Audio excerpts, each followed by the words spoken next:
Let me be clear up front. Breaking Bad and Only Murders in the Building, I love both these shows. If I had to rank them, I would definitely go with Breaking Bad.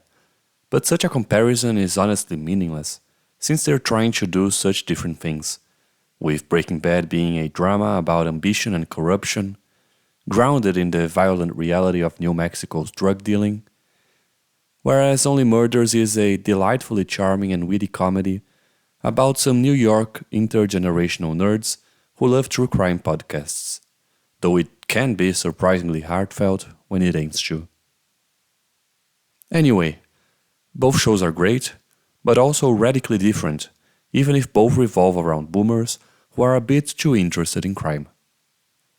What I want to do in this video, though, is a very specific comparison about how each of them uses the resource of anticipating to the viewer, in the beginning of an episode or a season, a scene that will only take place in the future. Why do movies and TV shows do this? The answer is pretty simple. It's meant to act as a hook. That is, it's meant to be that thing, at the very beginning of a story, that instigates your curiosity enough to keep you watching.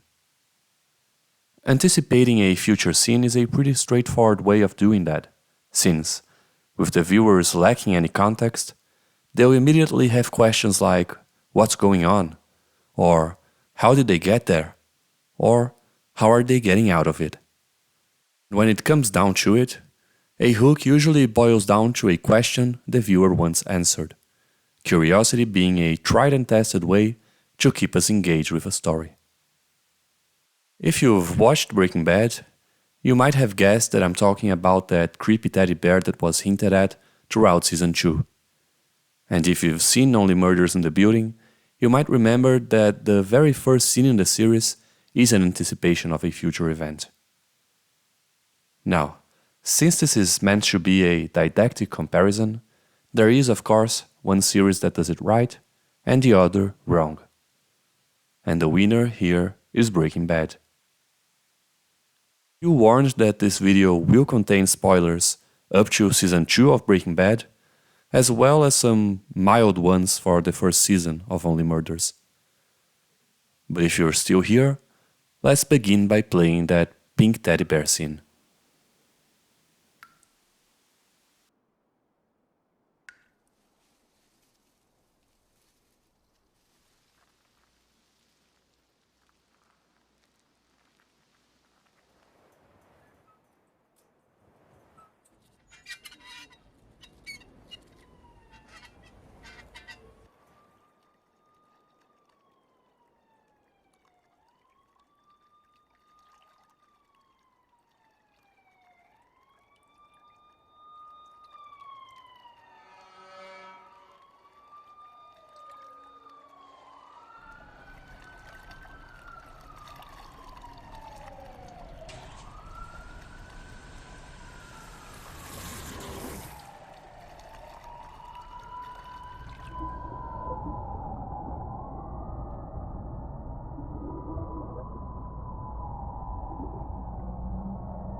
Well, that's pretty unsettling, right? Let's look at the scene progression. This is the very first scene of Season 2, and for its first 30 seconds, all we get is the absolute silence of these utterly still shots, with the black and white filter giving it a surreal quality we're not used to getting from this series. And 30 seconds might not sound like much, but it really is in terms of television. I'm even guessing it was long enough that some of you skipped forward. So we have this long, unnerving wait. We know that something is not right, that something's gonna happen. This is a show about violent drug dealers, right?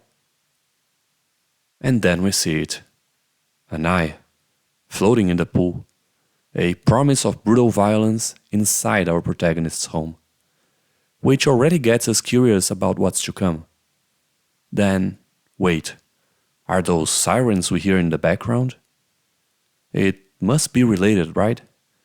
Do they only know something happened in the general vicinity, or are they coming specifically to his house? And if so, how will he get out of that? Then we get a complete look at the eye and... wait, that's not a real eye, is it? So, why the sirens?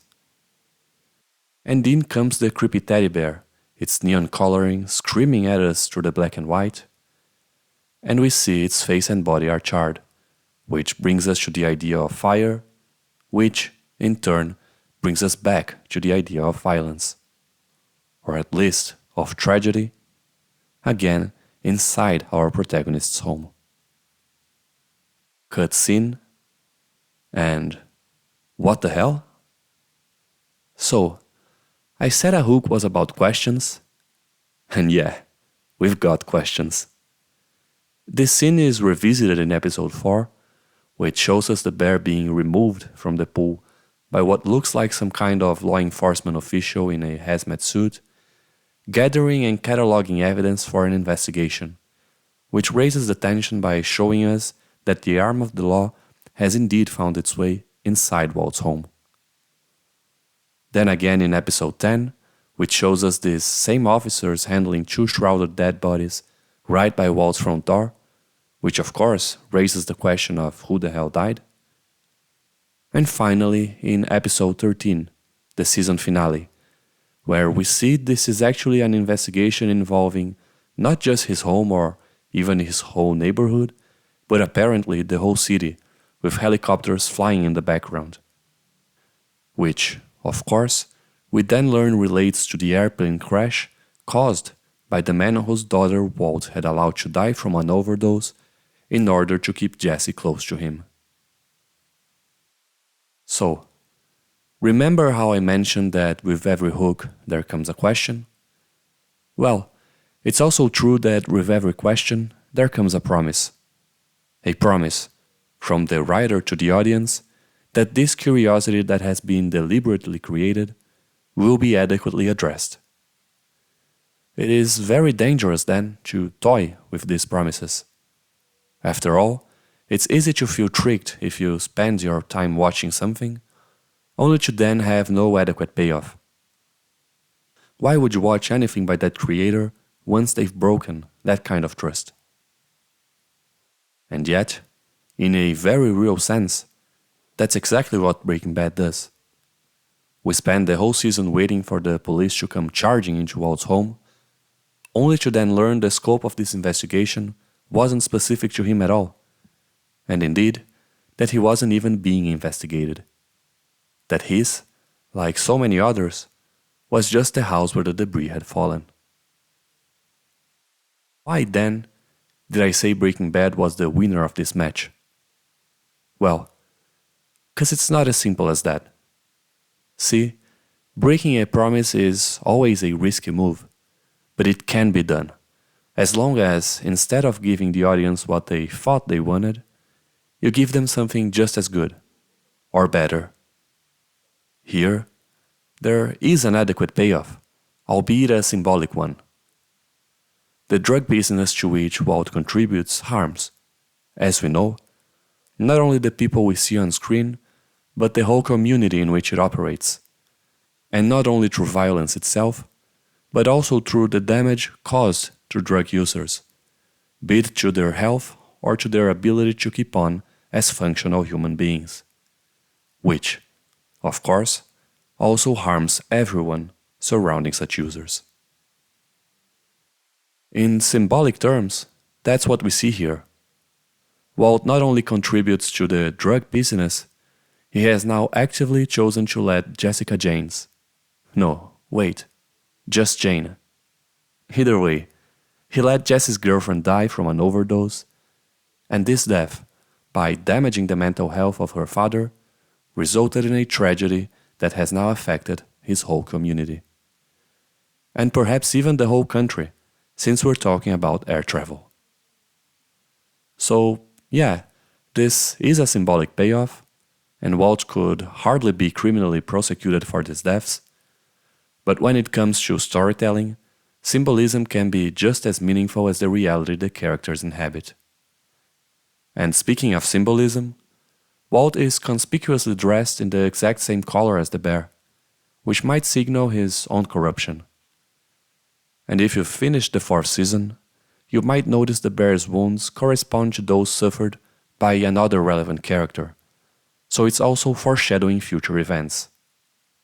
And honestly, there's a ton more stuff about the bear that I won't get into here, but I'll link a video in the description if you're interested.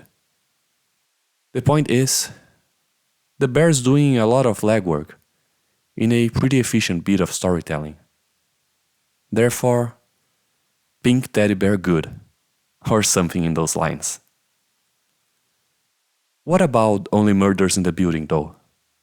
Well, its first episode begins with this little exciting scene of an emergency service unit of the NYPD charging through the hallways, fully in gear, assault rifles at the ready, yelling at the civilians to stay inside their rooms. And then we get to a very bloody Selena Gomez, who says, rather mysteriously, "It's not what you think." It's like, I'm sorry dear, I don't even know what I think. But from now on, I most definitely want to find out. I was hooked, as they no doubt had planned, and so I kept on watching. And then in that same first episode, another murder happens. And to my surprise, the whole plot of this first season revolved around this second murder, with no mention of that first one. Until the very end of the season finale, that is, where we get this final scene. Something like 4. You know, I'm starting to regret this already. Is that getting louder? Yeah, closer too. Get out of the building now. Exclamation point. Exclamation point. Exclamation There's 3 point. exclamation points. Whose number is this? I don't know.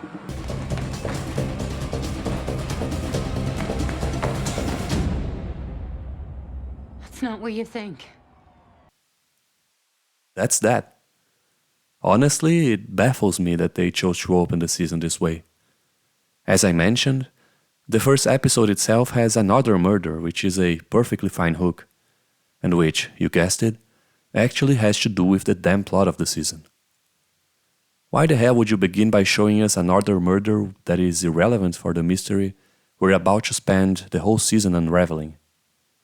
I swear to you, I watched each of these episodes waiting for the additional murder to happen, so when they concluded the mystery without any further mention of it, I did feel that my trust had been betrayed, that they had raised a question, promised me an answer, only to then raise that same question again to bring me back for the next season.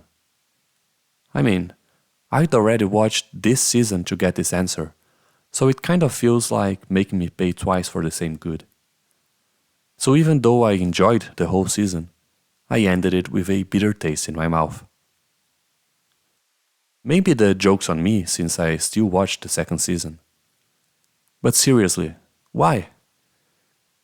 The only reason I can think of is that the algorithm told Hulu that viewers would be hooked by a scene with a bloody Selena Gomez holding a dead body. But I, for one, would have been hooked regardless, be it by the show's charm and wit, and by the undeniable chemistry between the 3 leads, be it of course by the additional murder that immediately takes place, which, again, actually has to do with the plot of the first season. So, yeah, maybe there's no shame in losing to Breaking Bad, but Only Murders is the clear loser in this one. That's that for this video then. This is actually one of 3 essays I'm uploading today to inaugurate this channel, the other 2 being about nature and the multiverse in storytelling respectively. So if you like that kind of stuff, make sure to go watch those 2 other videos.